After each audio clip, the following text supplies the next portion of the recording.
Good morning, wrestling fans. Welcome to the Pain Clinic for November 1st.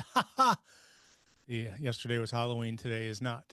So, welcome to the show. I'm your humble host, the Cashman. It looks like I'm here with DC Dan Cole. Hopefully, we'll get Rob Sanderson to show up. Welcome to the Pain Clinic. Today, holidays today. Let me quickly go through them all. There's a few. We have All Saints Day, obviously. We have Book Lovers Day, Dios los Muertos. That's a 2-day celebration. That's today. National Authors Day, National Bison Day, World Vegan Day. We have a happy birthday to LA Knight. He's 42 today, LA Knight. I don't know if he's wrestling tonight on Saturday night's main event. I don't know. He might be. Either that or he's, obviously everyone feels he's overlooked continuously. So, hey, interested in roller derby? You want to be a skater, officiate Rock City Roller Derby needs you. Contact recruitment at rockderbyrecruitment@gmail.com and join Rock City Roller Derby. Once again, I'm your humble host of Cashman. I'm here with DC Dan Cole and Rob Sanderson. DC, how are you going today? How's it going? Bad Cash, good morning. Sorry, I catch you right when you're drinking something. It's okay. I Oh should know better.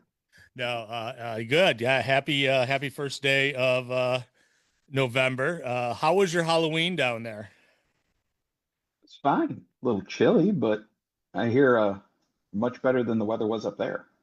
Oh, it was terrible. It was terrible.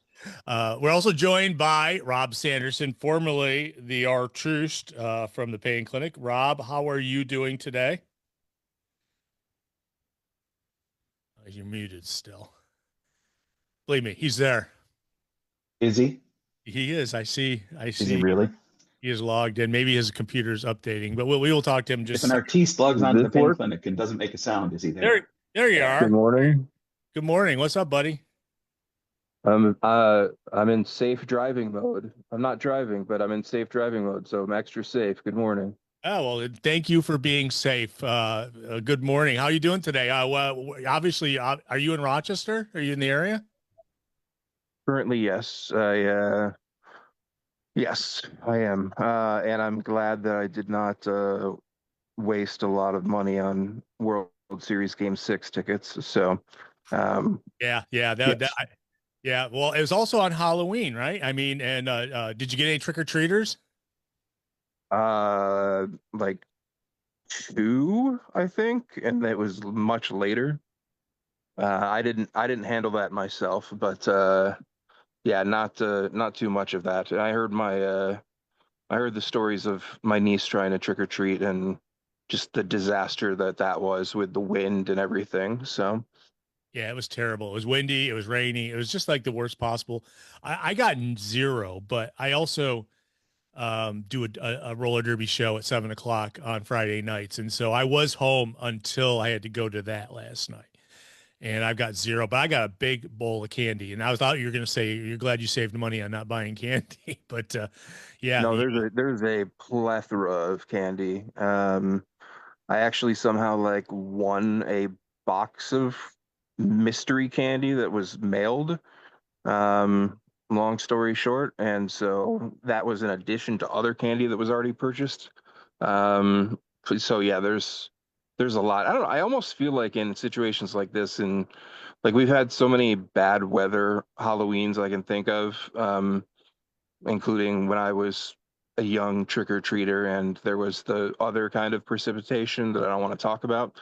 Um, and I feel like there almost should be some kind of like a here's your news alert. Trick-or-treating's been postponed till tomorrow or something. Um, just to try to get an option for everybody. I don't know, but no, it's a good idea. Or have it the closest Saturday. Like right now, it's sunny. It's sunny out right now, and it's like, man, there was no sun yesterday at all on Halloween. It was dark all day. It was rainy all day. It was windy later in the day. It was just a miserable day in general. I feel bad because it's like I did see some kids trick or treating when I was racing to the other station to do the show I do, and it's like, oh man, I guess if I was home, they could get my candy, but I just spent way too much in candy and then didn't give any of it away. But right now, I'll tell you, I'm like seven Reese's peanut butter cups into the day, and my eyes are like vibrating. Okay. I, I'm very upset that the only stuff I had any interest in is the only stuff that we ran out of. Yeah, it's We you had a know, big bowl of like the fruity, sugary stuff, like Skittles and Fruit by the Foot and Gushers and all that. And then we had 60 full-size candy bars. And then we had packets of ramen and the instant craft cups. We're out of the full-size candy bars. We have everything else left. oh man.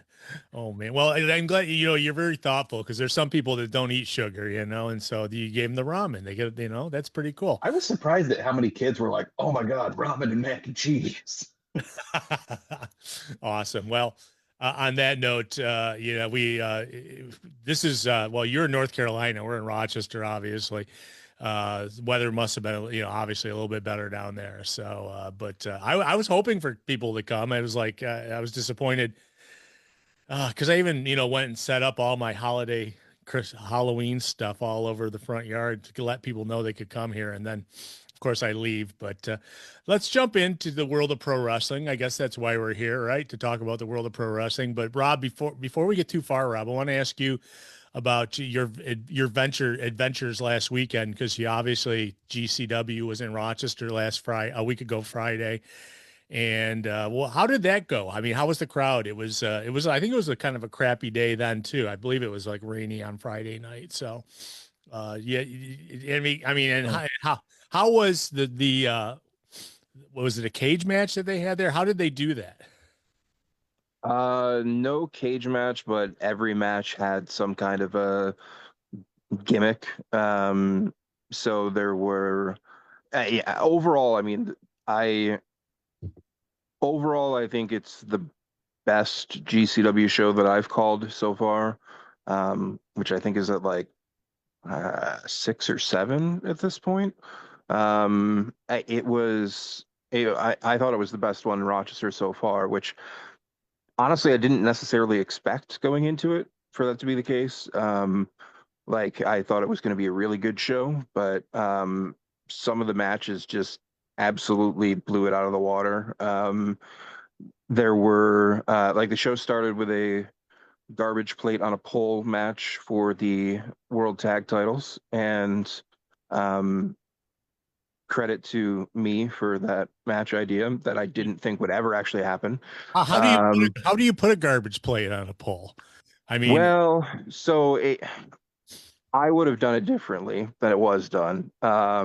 It turned out in the end that it was like the jack-o'-lantern bucket or whatever was put on a pole with a couple garbage plate like vouchers in it, which was not at all what I pictured. And the crowd uh, indicated that as well. oh But no. it ended up being super funny the way that it went down with all of that. And so Jordan Oliver and Alec Price retained. They got the bucket and immediately grabbed the mic and said, "We are cashing in right effing now."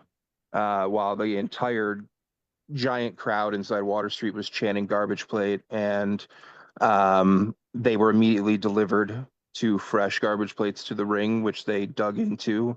And it was honestly one of the loudest pops I've ever heard in professional wrestling.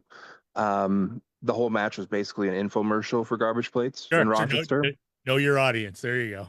Yeah, that match, it was myself and Colin Delaney on commentary, just putting over garbage plates the whole time. And it was very fun peeking at Twitter and like the hashtag for the show and stuff, and how many people around the world were talking about garbage plates and whether or not they'd try one. And then there was like Did you some, get to, I was gonna say, did you get to work in your Jacob Fatu garbage plate story?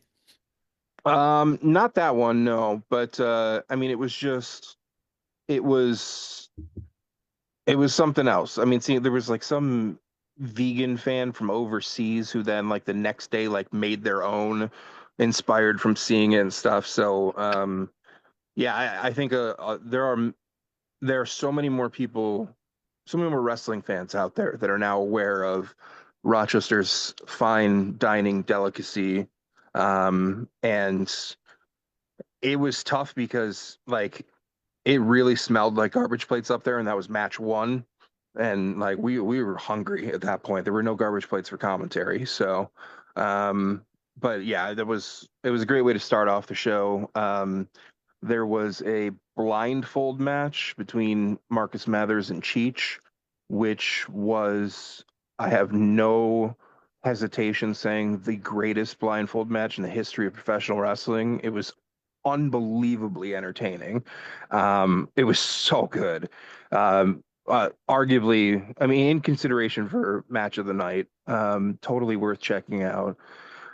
There was a six-way ladder match, which kind of stole the show and included a bunch of local talent making their GCW debut, which was just awesome. Included another Water Street balcony dive to start things off. Oh no. Um, there was a doorway to hell match.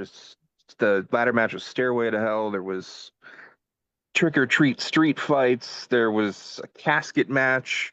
It was just, it was an insane night of fun. Like, gimmick matches are fun. Normally you get like 0 to 1 on most wrestling shows, whatever, but it was a night full of them, and I had a blast. It was such a fun show to call. Like I said, I mean, I think if the show was really good, a lot of those matches I didn't really necessarily expect to be like wrestling masterpieces and stuff, but it was awesome. So I had a ton of fun. That was Shotzi Blackheart's House of Horrors. If anybody wants to check out the replay on Triller TV Plus, I highly recommend it. It was a lot of fun, and Shotzi was a great host for the event and wrestled on it as well. And so hopefully we'll get word soon on a return to Rochester, which, I mean, at this point, I would expect that to be early-ish 2026, since we're already into, I was going to say October. It's November now. Jesus. Yeah. Yeah. Yeah, but it was an absolute blast. It was tough because it was game one of the World Series at the exact same time. And there's a couple photos taken by some photographers at ringside that show me looking at what looks like I'm like looking at a monitor to my right, except the monitor's to my left, and big in the picture. And so it's very obvious that I'm looking at the Blue Jays game on my phone. But not my first time having to multitask while calling something. So There you go. I mean, heck, yeah, I think we've probably all done it, doing one thing or the other. dude, I had to do it during when the Bills had no, maybe it was the second. They had a playoff game go into overtime against Houston. Like, I was calling a game in Shreveport, Louisiana, and I watched like all of regulation down in the coach's room, and then it was like, this game's not ending. We really have to go back up to, like, luckily I had already went and set up everything in the press box. But then like ran back up to the booth. And I was just like, the Bills are in overtime in the playoffs, and I got to call hockey right now. This is not good. And of course, I had the Bills game like full screen on my laptop, and everybody else in the press box up there, all the Shreveport people were like watching the game on my laptop screen, and I'm trying to not be too distracted to call the hockey that's happening in front of me. But that was much more difficult than watching a baseball game while calling professional wrestling. I remember, yeah. Well, I remember one time running a Binghamton, what were they called again? The Binghamton Bulls hockey team. And at the same time, was it the Devils at that point, or I can't remember. I can't remember. They've been so many different. The Rangers, the Devils, the Black Bears, might have been Black Bears. Yeah, I think it was the Bears. So I remember doing that and running an RIT hockey game in another studio at the same time. I was praying nobody was going to go to break on me. It's like when I was in the other room, it was like, it's stuff like that. That's just confusing if it's two things of the same sport at the same time. Like, yeah, well, you hear it and you're like, well, which game is this? Yeah. There was going to be a little overlap, they said. Okay, well, I got to run back and forth. I had to turn up one really loud and jam the door open so I could hear it from the other studio. So, yeah, crazy stuff. So, yeah, but you know what? Yeah, I mean, well, you get your money's worth for this World Series because tonight's the game, Game 7. This would be the game to go, I guess, if Yeah. you're going to go. But I'm guessing the tickets are probably outrageous. I can't even imagine what they would be for tonight. Yeah, I haven't even looked. You can buy a World Series ticket or a Saturday night main event ticket, your choice. I think I'd go with the World Series. Yeah, it's They're the closer. same price. Yeah, Yeah, exactly. Oh, yeah. seriously, serious. Well, I know people have been there because I've seen pictures from different angles of every game in Toronto. So I do have a friend that's been to every game so far up I there. did see what were the hotel rooms going for? Like $6,400 a night. Yeah, I was hoping to do one of those earlier in the season. But yeah, during this series they've been on average about six. Well, I think it's been on average about a little over 6,000 Canadian at least, which is better, but still absolutely insane. So, yeah, no, I'll be watching it on TV tonight, and there's a lot of nerves, and it sucks that it's still 10 hours away. Yeah, Um, just relax. It's okay. Hey, so you had ESW last weekend too, right? no, Oh, not okay. It wasn't ESW. What was I thinking? no, because there's a lot going. We've got uh ESW and 2CW are both 3 weeks from Ah, right now, which is going to be a crazy weekend and has been crazy getting everything ready for both of those. But um, yeah, those are the next for sure dates. and I believe Full Gear's 3 weeks from tomorrow too. So Three weeks No, from it's three today. weeks from today, oh, it's from unfortunately. today. Oh, it is today. Yeah, Okay. Yeah, I guess you're not yeah. having any AEW guys on the show, huh? We are not, no. Which is frustrating that we can't get. I mean, knew this before the date was booked, but like, it's frustrating that you can't even get like Ring of Honor people who are like, they're not going to have a match on the pay-per-view. Like, let them go take a booking elsewhere if they want, but um, kind of is what it is with that. So, still a pretty stacked. That's 2CW that night on the 22nd, and we started to put out some of the match announcements this week and stuff, and um, really looking forward to that up in Watertown, which will be a night after ESW in Buffalo. Going to be a crazy weekend. So Yeah, we won't hear from the artiste. I'm guessing that week. I might not hear from myself that weekend. It's gonna be so crazy. All right. So, well, you guys, I missed you guys last week. I appreciate you being here this week. I do want to just go back to one thing last week that I talked a little bit about Wrestle Dream, which was 2 weeks ago, but I talked about it last week briefly. If you caught it, I kind of had a short show last Saturday. But what did you think of Wrestle Dream? I just saw some numbers from the pay-per-view buys, and it was like what I think one of the worst ones that they've ever sold. And I don't know. I don't know if it just was the lack of interest in the matches or they're too close together with other pay-per-views. What did you think overall of the pay-per-view, Rob? Um, yeah, it feels like so far long ago at this point. I remember liking it, but it's not one that really necessarily sticks out in my mind, I guess. Like I kind of got to go back and look at the card to be honest, with um everything that's happened since then. But because I knew going into it, like I didn't really care a ton about like what was going to be the main event with Darby and Moxley. To me, that just like wasn't my main event. It was still entertaining, but um, I mean, for me, like I was really excited to see the Okada and Takeshita against Brodito match, which totally delivered as expected. Um, Trying to think what else kind of. It felt like a How lot about of. how about It Chris felt like a lot of Statlander? rematches, though. How about Chris Statlander and Tony Storm? I thought it was good, but like it was kind of. I don't know. The pacing for that was. It felt like kind of like what would have on any other product been a really good pay-per-view match.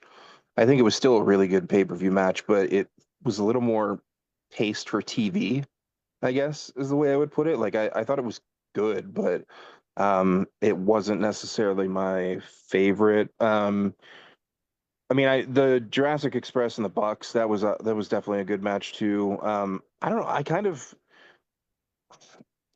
the Tony Storm Statlander match was good, but I almost remember the Tekla match with Hayter a little more, Yeah. which I thought was really good. So I don't know. It's tricky because like a lot of this show, like it was, I don't know, a lot of it was, as I was talking about, like the same people are wrestling each other in different combinations, like a few days before on Dynamite and stuff like that. And now we've got Full Gear coming up, which is going to be like Hangman and Samoa Joe again and stuff. And I mean, obviously, you build rivalries and tell stories with, multiple matches between the same people and stuff. But I don't think anybody thought that Joe was going to beat Hangman then. And I don't think anybody thinks that Joe is going to beat Hangman in 3 weeks either. So I don't know. This current AEW period right now is just not my favorite in terms of like freshness or uncertainty of who's going to win or potential title changes or thing like I don't know. It's kind of for me as like I guess a greedy AEW fan, I want to just appreciate it for being good wrestling, which it certainly is, but it's just not as suspenseful maybe or so. I don't know. It's not my favorite time period, even though like all the wrestlers are still delivering. Yeah, no, I get you. I get you. I think they're doing the slow burn on the Okada Takeshita rivalry. And Hopefully, that's probably my favorite thing. With that and that we're finally into a women's tag tournament. Those are like my two favorite things going on right now for sure. so. But we were talking the week before Wrestle Dream that you were hoping that the Darby Allin John Moxley I Quit match was not going to be the last one, and it was. I Yeah, guess. I figured it would be. I just didn't want it. Yeah. Yeah, no, I know. It's like it was, and I think it was because one, we had to have a Sting appearance. Two, we had to see all what kind of violence they could produce in 25 minutes and 25 seconds on the pay-per-view, which we got to see a lot. I mean, obviously the taser, the fish bowl or the fish tank, it was interesting, but Oh, the way that blew up the internet afterwards. I've I watched wrestling for many years, so I can tell you a thing or two about the business. I there was a spot during Shotzi and Emerson James match GCW where there was a forced bobbing for apples on the stage next to us in a very deep red liquid that was flying all over the place, especially with our broadcast table being right there. And in my head, it popped like as soon as I saw the container there earlier in the day, I'm just like, oh, what's going on here? And then like they start to use it, and like the name Sarah Stock pops into my head, and ooh, then hello. I did not end up making a comment on commentary, but I kind of, in retrospect, I kind of wish I would have, because yeah, she's an idiot at this point. So Well, it wasn't we'll say she that now. wasn't she dating she was dating somebody, wasn't she? Sarah Stock at one time? I can't remember. I I remember. don't know. Was she Sarita in TNA? Is that who that? Yeah, Okay. yeah. So I definitely remember her. I know that she's not made any friends recently because, and the fish tank definitely kind of put people over big time on that. But I hate to say if that's the only thing people remember coming out of the pay-per-view because it did blow up everything when that happened. So I'm still trying to Oh, decide if I liked the ending or I hated it. I mean, I think it was good for the ending itself. I guess I'm more concerned about the ending of I love how Orange Cassidy said it this week of Blood and Guts coming up. Because that's where I think, like, with everything I'm talking about, like things being a little stale and rematches, and like when are we moving past some of these feuds and whatever, like I think Blood and Guts needs to be, there needs to be something major with that. Whether that would be like a major turn, maybe the Death Riders all turn on Mox or something, or I don't know. I think there needs to be some kind of a big swerve or debut or something with that, as opposed to just like, oh, there's the finish of the match again, and are we done yet, or is this feud still going? But I guess we'll find that out in what, a week and a half. So There's a lot of kind of things rolling around. Like, remember Don Callis was talking to the Young Bucks backstage, and they didn't. There was real no resolution of what they were discussing, though. It was on a segment this past Wednesday, and it's like there's a lot of little things being floated around right now. So there's got to be some sort of a major upheaval and change coming. And I wouldn't be surprised. Blood and Guts 2 weeks away, 2 weeks or a week from Wednesday. So it's Have definitely they totally lost any interest in pushing the women's Blood and Guts match? That was like the official announcement for Blood and Guts coming up. I think they were teasing it, and then it seemed obvious and stuff, and then I feel like they almost like on purpose have steered away from talking about it because they wanted to, like, some of those same people, they wanted to focus on like their involvement in the tag title tournament. And I mean, obviously, like Hayter and Aminata are out now. And I would expect them to be part of that match. But I mean, then again, like Julia and Sky won, and they would have to be part of that match too. So I don't know. I'm fine if this tournament takes forever. Like, don't give it, if you want to only give us one match a week, like I'm totally fine with that. But yeah, they're gonna have to really set that up. I sure hope that match is still happening. I assume it is. Well, where's Deanna Peraza? Oh, I don't want to. Oh. Well, they did make I know when they mentioned Penelope Ford's injury, they said it would keep her out of the tournament and Blood and Guts. So that was like, oh, they still acknowledge that they had mentioned doing a women's Blood and Guts thing. Okay, I missed that. Yeah, and now they're teasing what Marina. And the men's match is not the men's match I wanted to see for Blood and Guts. I agree. I'm just so sick of like the same people always being involved in Blood and Guts and or Anarchy in the Arena. I wanted to see a forced reforming of the Elite taking on the Don Callis family.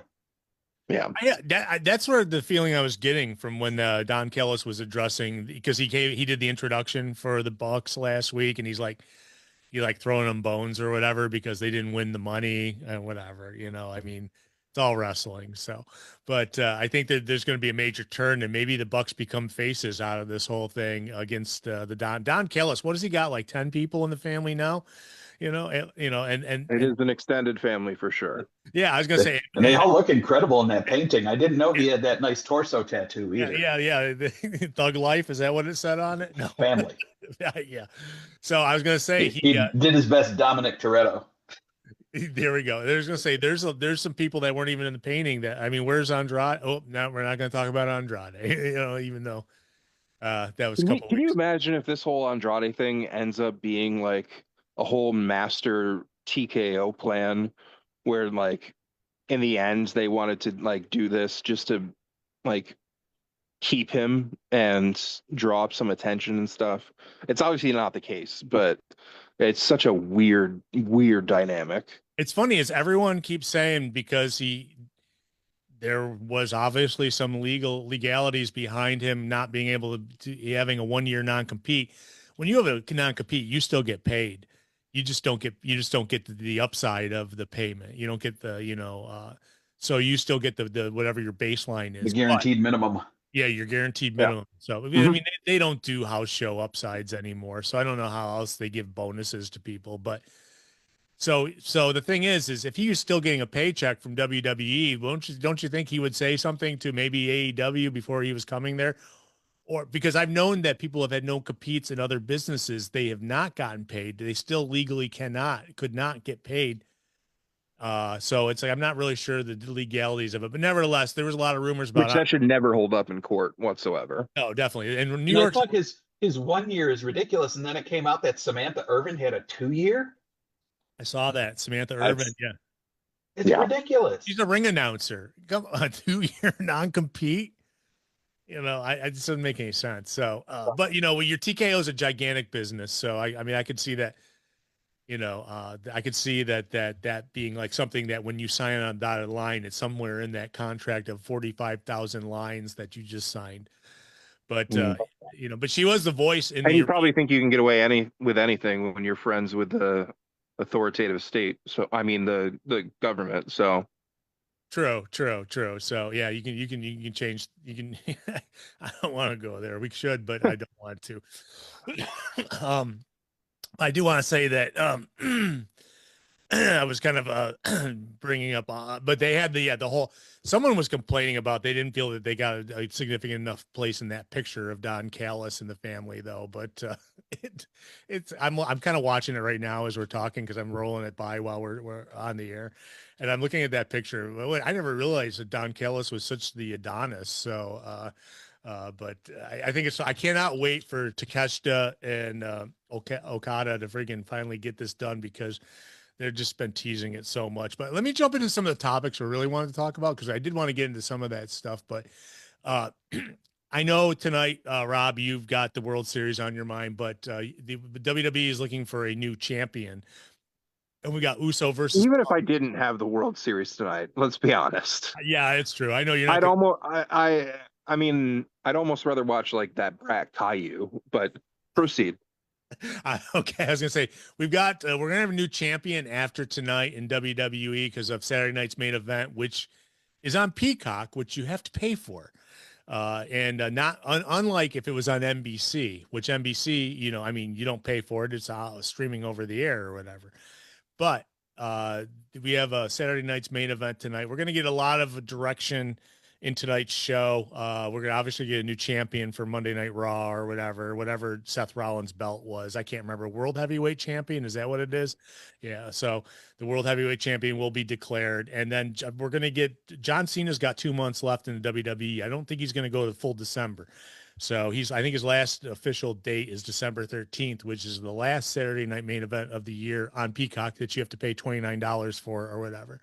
But they're going to work in John Cena's final run with starting tonight here on Saturday night's main event.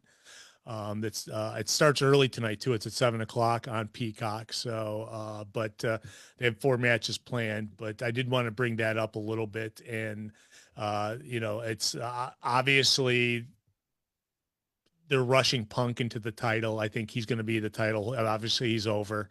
It's hard to say he's not over because he's super over with that company.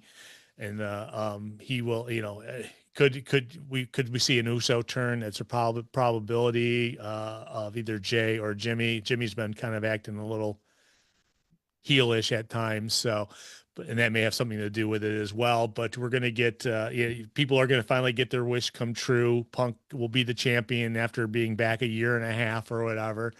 Well, if he follows tradition, he'll come out of the match injured. So he'll win the title, and then he'll have to hand it over the next night or on Monday night. He'll have to hand it over. When was his last time defending a title? I don't think he's ever defended anything. It's been a long time. So we've got 4 matches. There's more than that. There's 4 matches. We're also going to get Cody Rhodes versus Drew McIntyre for the WWE Championship. And after last night, they've made a new stipulation. The title can change hands on a count out or disqualification.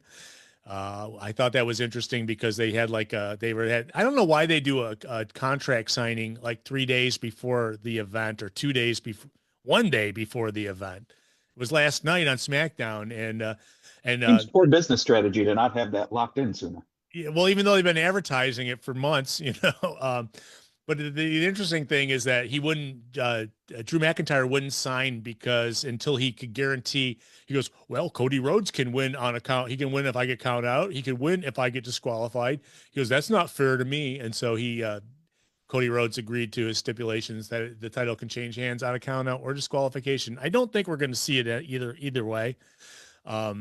We also are going to get Jade Cargill versus Tiffany Stratton. Jade Cargill healing out last week. She's got a new scar on her head too. If you look at it, apparently she got scarred up pretty bad a couple weeks ago. But heel steps will do that to you. Yeah, you go. Yeah, if you could be careful with the way when you fall into them, don't go head first or at least face first. What did you guys get to catch any of the Jade Cargill turn? What'd you think of that? I have to abstain from the discussion. I've sworn off of WWE content. I got you. So this is how it happened. Yeah, I didn't see it either. Okay, well, Tiffany Stratton won, and Jade Cargill came out to help her, and then helped her, and she ended up winning the match. And then Jade Cargill ended up clotheslining Tiffany Stratton and then going full heel. And now she'll have her first night. She got booed pretty heavily, but she'll have her first night of being booed from the time she walks out to the time she leaves against Tiffany Stratton. Now, I don't know if. So it only took WWE 2.5 years to realize she works better as a heel. Yeah, although that's the interesting thing is does she get the title tonight? I mean, I'll be honest with you, she's not any better a wrestler than she was when she's not ready for that. Yeah, well, that's the thing. I don't think so. Asuka could tell her that, right? She's not ready for it. But Tiffany Stratton, I don't know. I don't know where it's going to go, but I would think that it's not a bad. I mean, I wouldn't mind putting it on a heel. I like when the baby faces chase, but I don't know. We got also, and this is the one that John Cena probably will be involved somehow in. Dominic Mysterio versus Penta versus Rusev for the Intercontinental Championship. And the only reason I say that about John Cena is that's the only belt John Cena has never held in the WWE. And they figure they want to make him a grand champion before he leaves. So somehow he'll be getting involved in that. And they've got, obviously this will be a lot of writers and storyline stuff tonight for the main event. So if you're going to watch Saturday night's main event, I got to warn you, it's going to be streamed exclusively on Peacock. WWE no longer has a hard out, so they don't have to end it right at after 2 hours. So they could, I don't think they won't. I don't think they'll get crazy and go over to at all. But maybe I'm wrong. But the show used to be simulcast on NBC, no longer on NBC. So if you want to watch it, you have to pay for Peacock. Now, if you have Spectrum in Rochester, they have offered multiple streaming services for free if you pay for Spectrum, and one of them is Peacock. So that's I think we've talked about it before. The only advantage to having Spectrum is that you get these things you would have paid an extra $80 for or whatever with streaming apps. But throwing that out there, I know to some guys in the chat room are like, I'm not paying for Peacock. I'm not paying it for it. It's like, it's bad enough. We're going to have to pay for Paramount now for the pay-per-views, but I'm not paying. So I don't know, but that's going to be going on Peacock tonight. Now, is it a pay-per-view? No, it's a house show that they put out, but they're going to have some things that happen on it. So I just wanted to throw that out to get that out there. So a couple other things I wanted to bring up too, as well. I don't know if you guys saw this or not, but I did this past week. Bill Goldberg complaining about Asuka's winning streak. Does he realize? Again? Yeah. Like, didn't we go through this a couple of years ago? We did. But he came out this past week and did it again. And it's like, does he realize what the world of pro wrestling is? I mean, does he understand, you could be the greatest athlete on the planet. Could be the greatest athlete in the planet, and you could lose every match because that's what the booker says. That's what the booking sheet says. He won whatever it was. And I don't even know if it was legit 175-0 or whatever. I still question that because it's kind of like Ric Flair. He definitely had dropped the heavyweight championship and picked it back up like on trips to Japan that they don't even count as part of his title. 16 times, 17, he's more like 23 time, but nobody wants to mention that until John Cena beat his 16 time. But it's a work sport, brother. I mean, it's like, don't complain about it. It's like complaining about your favorite comic book or your favorite, movie series like Star Wars or something, Even if you did want to break it down into wrestling terms, like what's an average Bill Goldberg match? 25 seconds? Yeah. Yeah. Whereas I'm sure Asuka had some short ones, but she is a fantastic in-ring wrestler. Like she actually wrestles. Yeah. One grunts and snorts and flips someone up and spears them, and there's two totally different things. So even if wrestling was or wasn't legitimate, like his was an absolute manufactured joke. Yeah. And it was necessary at the time because of the Monday Night Wars. Exactly. And I think that it's funny is Asuka's commented on it and won't, and takes the high road on it every time. But Bully Ray had made some comments this past week about how he said that, well, Bill Goldberg is from legitimate sports, so this is more important to him. Dude, this is pro wrestling. He made nothing in legitimate sports. He didn't make any money until he came to wrestling. Okay. So it's like he just doesn't understand, I mean, no one's ever just chalk that up as another stupid ass Dudley take. Yeah, well, yeah, it's like I never heard anybody sympathize with Bill Goldberg on this, who's like, has anything to do with the business, and it just doesn't, I don't know. I still, like I said, I still question truly, was it 175-0? Because I've seen the rundowns before, and it's like, not absolutely sure in that. So, but I wanted to bring that up because it's like it made some news earlier this week. And then one last thing I want to talk before I get to the news: Devon Dudley. Wow. On a podcast this past week, called out Jim Ross for being a racist. I am surprised. Jim Ross was in charge of talent relations with WWE. It's, but he had witnesses. He said he has a handful of witnesses that support his accusations, and it was more than once. I have you seen any of that story, DC? I did, and could it have happened? Absolutely, because JR comes from that area where if it walks like a duck and talks like a duck, it's Well, he worked for Bill Watts too, and Bill Watts is an infamously known racist. And the amazing thing is he even had put it in quotes what he said. He said he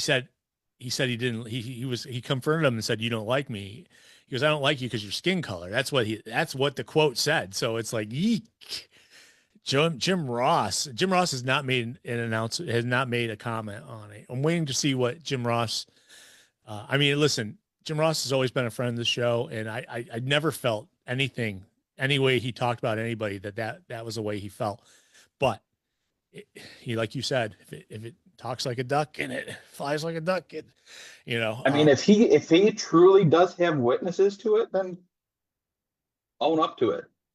Yeah, I just, and also Devon also, and this is a great, let me say, I'll tell you what the podcast is. So if you guys want to go check it out, because not only does he talk about JR, but he talks about Hulk Hogan.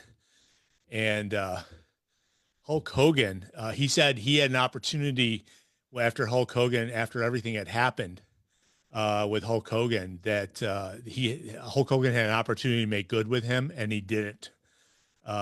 He said he wasn't asking forgiveness or anything, but he never talked to him. When he saw him, he didn't say anything to him. So it's like, once again, just, that tracks, because we've heard that from other people too. Yeah. Yeah. So Devon Dudley, kudos, because this could hurt your career. I know he's an agent in WWE right now, isn't he?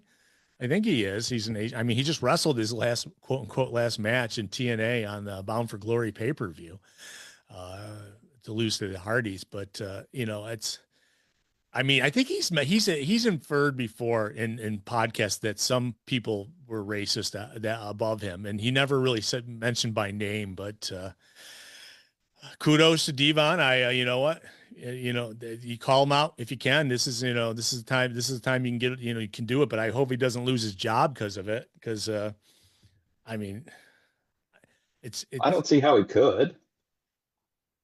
I don't know. Hulk Hogan. The only thing I question, like, why now?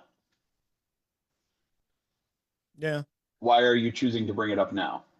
Is it because you wanted to wait for your in-ring career to be over, but you're still part of the, like, it doesn't make sense. I know. I wonder if he's got And a, is it because JR is part of the competition? So yeah. would he bring it up if JR was still with WWE?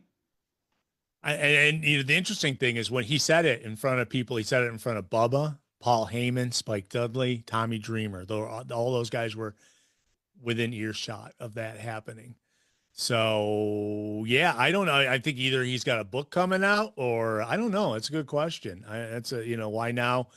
But it's going to ruffle some feathers. And I mean, Jim Ross has been, you know, recuperating from cancer treatment and stuff, and has not been involved with AEW a lot. But I think we have to wait to hear from him. But I believe Devon. Obviously, I believe it. I mean, and I hopefully Jr. Doesn't his change his thoughts on his feelings and thoughts on other people, especially of other people of skin color. But that's what kills me. It's like he was in charge of talent relations in WWE. Think about all those years, you know, holding people back. Obviously, you know. I guess we'll hear more because more people will come out and say something, because it couldn't have just been to Devon, you know. It could, you know. But it's a pretty serious accusation, you know, and it's like, and we've heard nothing from the guy who's being accused. So, and you know, don't get me wrong. I'm not going to side with JR because he's been a friend to the show and everything, but JR, you know, I'm not big on racists, you know, not really, you know, so, but that was one of the last. Surprising that in the year 2025, that's something you have to say out loud, because there's some people that are. No, it's true. I mean, you know, it's like, I don't even want to think about it. Especially people who dress up as themselves in their Halloween pictures. Okay. Okay. I'm going to get Somebody's getting some on the side with a. Oh my God. Rob, are you still with us there? I wasn't sure. I mean, I know you're driving, but We've driven Artiste off the road. I am here. Yes. Did you hear that stuff we were talking about with Devon there? You know, what do you think?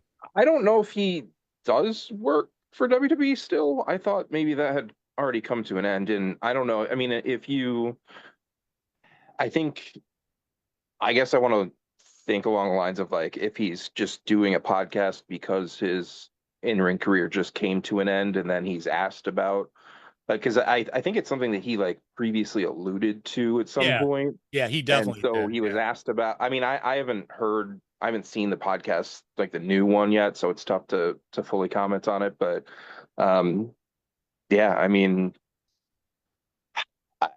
I probably should check that out first. But it's Devon and the Duke. That's the name of the podcast. If you're looking at no, then I'm not checking it out. But I thought, because I saw he was doing one with Bobby Fish as well, but I guess it wasn't that appearance. But yeah, I don't know. I mean, if it's true, then, I mean, call out people for whatever. I have no problem with people being called out for that kind of stuff. Like was just mentioned, there needs to be more calling out of that stuff in this country right now. Unfortunately, we're going backwards on a lot of stuff, it seems. So. No, I agree, and I think, but now we got to hear from some other people too, to just, you know, because like I said, this guy was in charge of talent relationships for how long? 15, 20 years almost. It's got to affect the way that he negotiated with people and stuff. I don't know. I don't want to beat it to the ground too much, but I'm waiting for JR to make an announcement, and maybe he needs to apologize, and, you know, like, unlike Hulk Hogan, who wouldn't say anything to anybody. So, but I did want to address that before I jump into the news. So I'm going to jump into the news, and we'll see if there's anything that I missed so far. So I do want to mention that now this is kind of scary. According to a news report in Deadline.com, the streaming giant Netflix has retained financial advisory firm, to explore a potential bid for Warner Brothers Discovery, streaming and studio assets. So a source close to the situation confirmed that Netflix is looking into the possibility through the company declined to comment, though. The news from after Warner Brothers Discovery officially confirmed it's for sale, stating that it launched a strategic review process following unsolicited interest from multiple parties. I don't know what that means for the world of pro wrestling if Netflix bought Warner Brother, but Netflix would also, I'll obviously be they're streaming for Monday Night Raw. They have like so. I mean, I could see them doing multiple wrestling promotions or whatever if they had to. But I think that's very interesting because we've heard Warner Brothers Discovery's been on sale for a long time, or it's been, so, and if, so Netflix now is showing some interest in that. It really, really hurt the landscape of the world of pro wrestling if, they went, they did buy, say, Warner Brothers Discovery and then moved everything over to Netflix. But it's just in talks right now. I don't think there's been any negotiations or anything, but there has been some interest by Netflix in buying Warner Brothers Discovery, and that does scare me a bit about the future of pro wrestling. Unfortunately, a majority of it being if it happens being under the Netflix banner. We'll see. We'll see. Nothing to worry about now, but it could come down to negotiations, and we'll let you know when we get if that happens. Don't expect to see Seth Rollins in action inside the squared circle in WWE anytime soon during an appearance on Good Morning Football, which he's part of on the NFL Network on Halloween. That was yesterday. He said that he's going to be on the sidelines for 6 months. So 6 months from now is April. Maybe he's not going to be at WrestleMania. WrestleMania timeline. Yeah, he will not make it back for WrestleMania. So he had shoulder surgery. I'm not sure exactly what injury he had, but obviously serious enough to keep him on the sidelines for 6 months. So, he could have been also baiting people on this NFL show. I've seen wrestlers bait people on other shows before. So, but I mean, it was pretty serious as quickly as they got rid of him as soon as he got injured down there in Perth, Australia. Some other news: Gable Stevenson, you might remember him. He was an Olympic wrestler who WWE signed, put to NXT, and then really never found footing and he had one match, I think, on an NXT pay-per-view, and that was it. He's now doing MMA type stuff, and he had a boxing match this past week where he won in 13 seconds in the first round, knocked out his opponent. So Gable Stevenson is trying to get to UFC style. I mean, that's where the money is. He's working his way up. I know he's been training with John Jones, who retired in the last year. So, we'll see. We'll still follow Gable Stevenson a little bit. Congratulations are in order for a happy couple in TNA wrestling. Thursday morning, TNA knockout Steph DeLander surfaced via social media to share some exciting personal news. The women's wrestling vet revealed via post on her official X account that she and fellow TNA wrestler Mance Warner have now officially tied the knot. I believe I saw Mance Warner at GCW the time I went back, what was it, a year ago? Or no, it was back, I don't remember how long ago it was. I know Mance Warner was there. So, yeah, Mance Warner obviously being part of TNA, and Steph DeLander, coming back from a neck surgery, but, making an impact on TNA wrestling. So congratulations to them both. We knew that they were together, and now they got married. So they've fallen down the hole to get married. Good luck to y'all. This one's you're not going to like, this piece of news. There's growing buzz through the wrestling world that Vince McMahon could make a shocking on-screen return during John Cena's final WWE match set to take place Saturday night's main event, December 13th, from the Capital One Arena in Washington, D.C. Now, I don't know if there's any legitimacy behind that, but, they like to shock people. I mean, yes, that'd certainly be shocking because we haven't seen Vince McMahon since January of 2024. I truly don't think it's going to happen, but there's been rumors about that floating around. So, but John Cena has a real personal relationship with Vince McMahon. He's like been one to support him through all these hard times. So we will see, we'll see, but we will also see like what's John Cena's position going to be? Cause, he supposedly tonight, he should get involved in the Dominic Mysterio Penta Rusev match for the IC title. He'll be there somehow tonight. So if you're watching Saturday night's main event, it'll start the trip of the next. Hey, think about it. if John Cena's last match is December 13th, it's maybe a month and a couple of weeks. So it's not, that's how much time he's got left in WWE. You know, I've never was a fan, obviously, but I've warmed up to him in this past year. Okay. So we'll see what Despite the happens. terrible heel turn. That was a day I felt bad. He was even, apparently he even hated that. That's why people are criticizing Triple H now and saying that they need to get someone better and creative, because that they felt that everything was rushed. And even John Cena felt, there was John Cena was very unhappy apparently about having to do all that. So I don't know. Anybody's stock who's fallen as fast as his has. By his, I mean Triple H. Yeah. Oh no, I get that. Yeah. Yeah. Yeah, I was expecting to see Triple H dressed up in the Marshmallow Man suit on AEW this past week, but it wasn't him. So, no, he's too busy putting himself in every promotional video, poster, voiceover. He's the big star of the company, even though he hasn't been an active wrestler in more than a decade.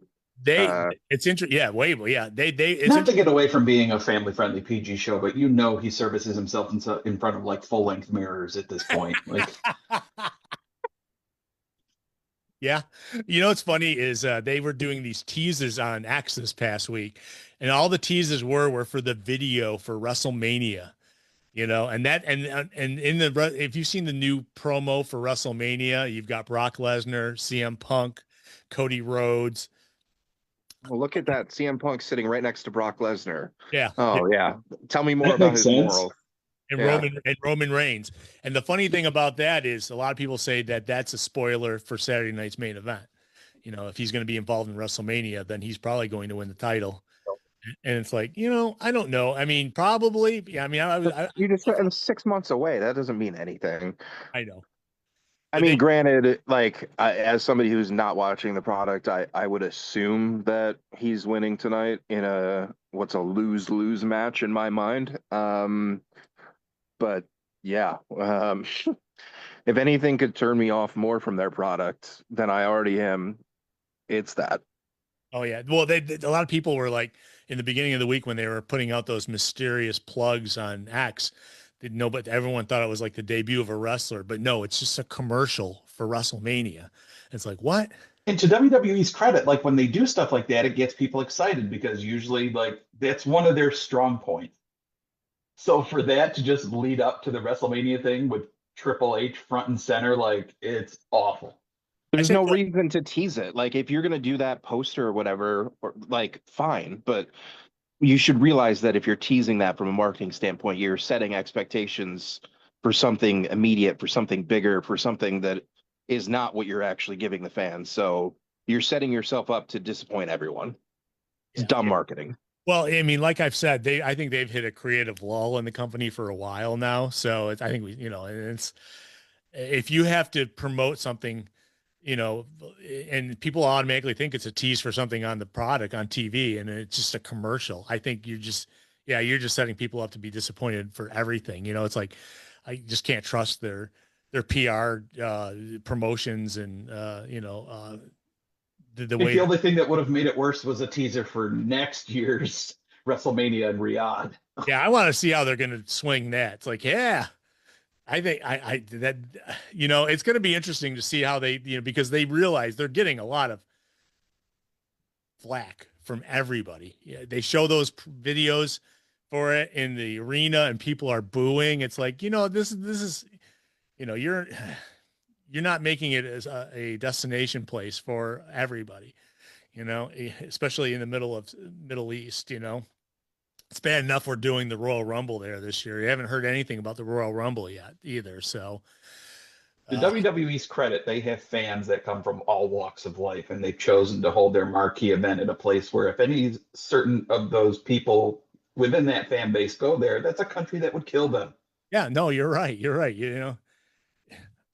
It's bad enough that women have I mean, I don't feel like our country's too far behind, but well, we don't make women dress up in garbage bags to wrestle. Okay. Yes. So. Yeah.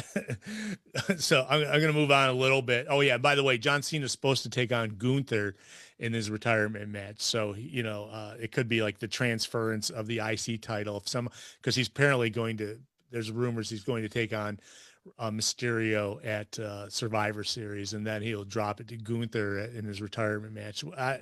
I'm just saying that's what I've read. I don't know if it's true or not.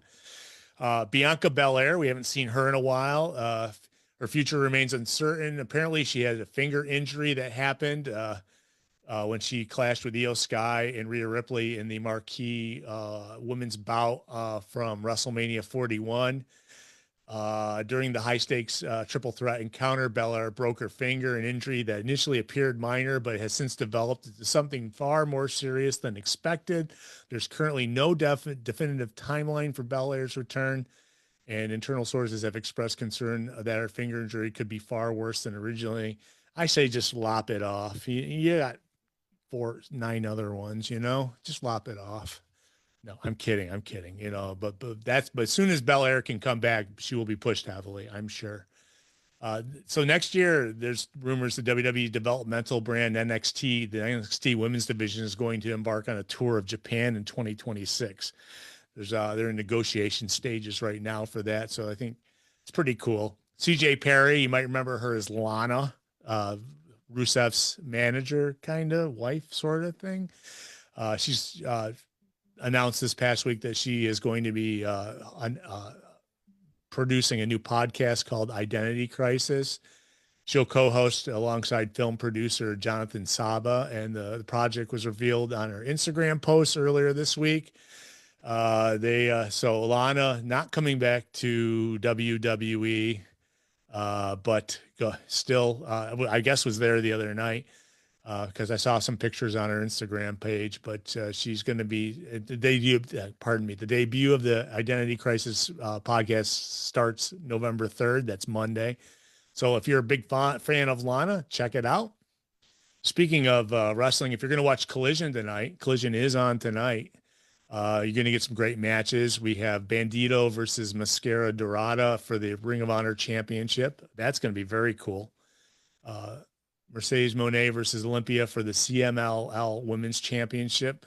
So she could, that would be 12 then if she won it, I think. Max Caster and Anthony Bowens, not the Acclaimed, versus Okada and Takeshita. Ooh, we're going to get some more teas there, huh? Of course, this Collision was taped on Wednesday from Edinburgh, Texas at the Burt Ogden Arena.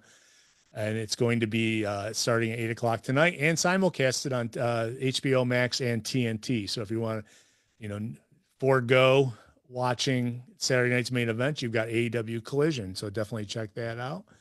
That's real quick. And that Mercedes is the champion. That's a defense for her.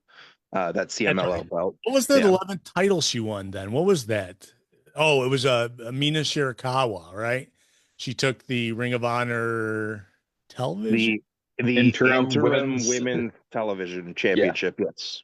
The interim women's television champion. Okay. Yeah. Okay. Yeah.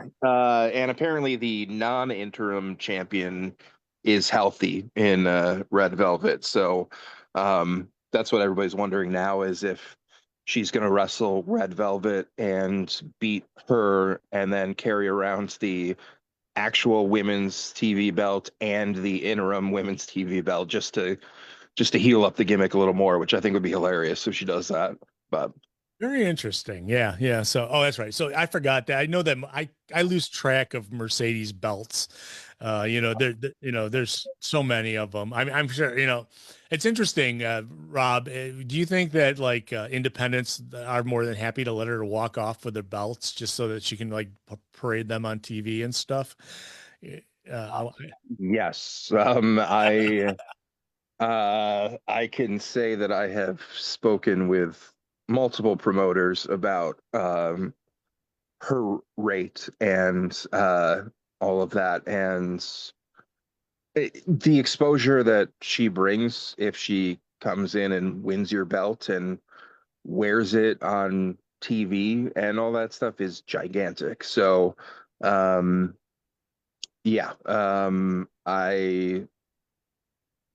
all for that. I mean, the question is going to be how is she going to go about losing all of these belts?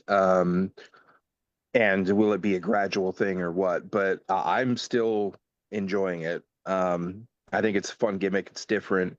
And it has brought exposure to, you know, a lot of people hadn't heard of a lot of these companies before. And, you know, maybe there's somebody who was watching in Winnipeg and didn't know they had a local promotion or whatever. And now she's there. She took the belt there from Jody Threat and stuff. And I don't know. I just think I think it's cool to see acknowledgement in any aspect now. Like we're in such a different time period now in wrestling where these major companies are acknowledging that other companies exist and the independent wrestling companies exist. And you know, I think it's cool to see all of those belts and all of that, and to see her going out and working smaller shows against people that maybe you've heard of, maybe you haven't. You know, like I mentioned earlier, Emerson Jane, who wrestled Shotzi in Rochester for GCW a week ago. Like one of those belts, the Scottish belt, Mercedes won from Emerson a couple of months back.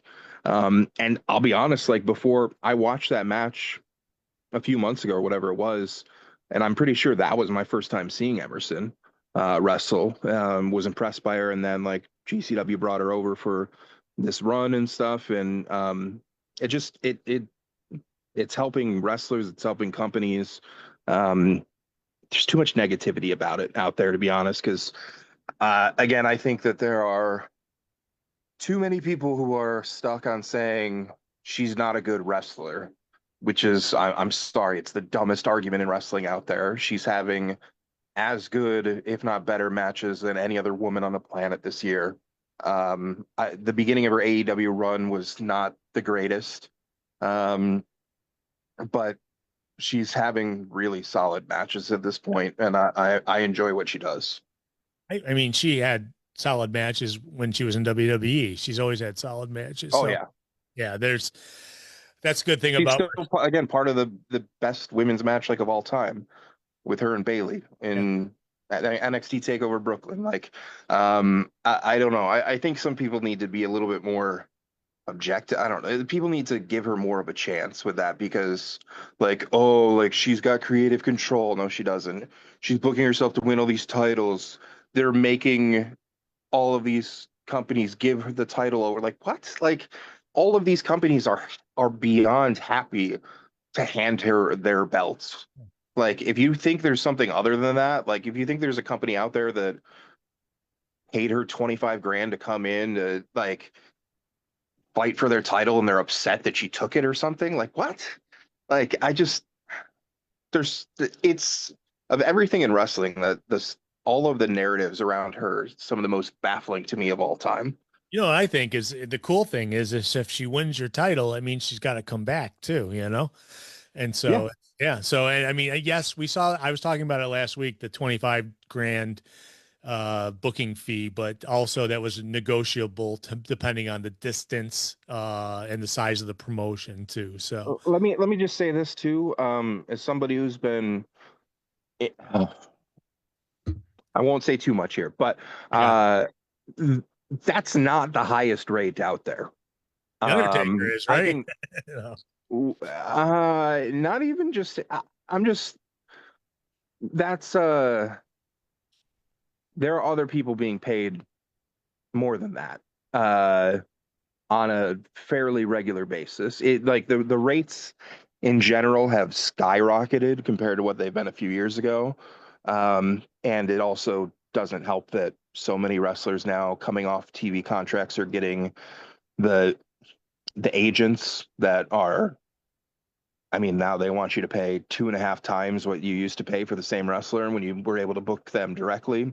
But there's definitely a bunch of people out, like if you think 25 grand is a ton, which it is a ton of money, there are plenty of other people in and above that range.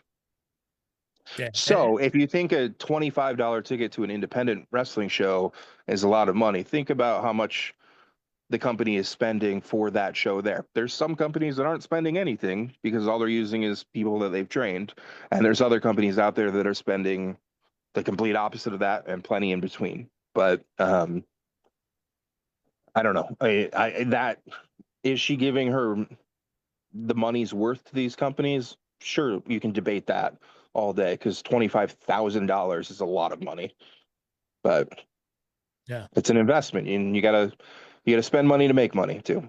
There you go. There you go. And I think there's a lot of factors too. And if you, like I said, if you give her the belt, she's got to come back. So, and that's, I'm sure she creates a relationship with them, each of the independents that she's at. So, Well, and I think that's the one thing that's really there's a misconception out there that like a lot of these companies, she went in, took their belt, and like he's never going to be there again or whatever. Like she is defending these belts here and there. Like it's not constant because of her schedule.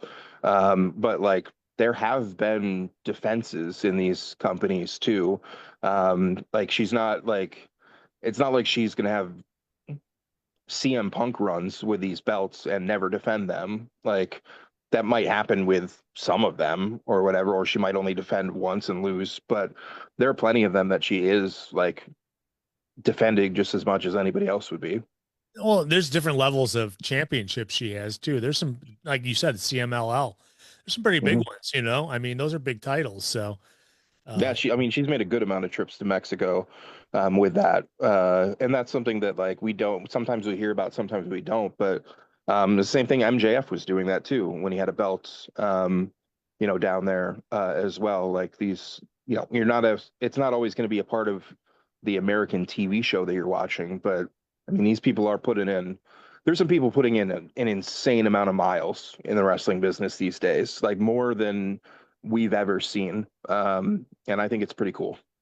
yeah, let them make some money there, make some money, and kudos to them. So cool. That's the last thing I really wanted to talk about before we get out of here. Is there anything that we should talk about? I mean, we already talked, and then Rob, I didn't even get a comment on you on the crybaby Bill Goldberg, but I don't think I mean, that's yeah, you know how I feel about I him. know how you feel. I think anybody who listens to this show Yeah. knows how you feel about it. So we're gonna get out of Yeah. here, then, folks. I'm gonna wish you guys all a great week. We are in November. We are in the end. We are in the end game of 2025. Looks like we're making it maybe to 2026. I can't guarantee that, but we are in the end Don't jinx us. game. I won't make any more political comments, There but you go. that Good luck. that Well, kind of was one right there. So there we go. Let's root for the Blue Jays tonight too. Okay. yeah, there you go. There you go. All Oh right. man, the Dodgers are so talented. Ugh. Yeah, they've got, I mean, they've got great pitchers who show up once in a while, I mean, Otani gives up a 2-run homer, then anything could happen. So we're gonna get out of here. Thank you so much for listening. We'll see you guys next week. Same bat time, same bat channel.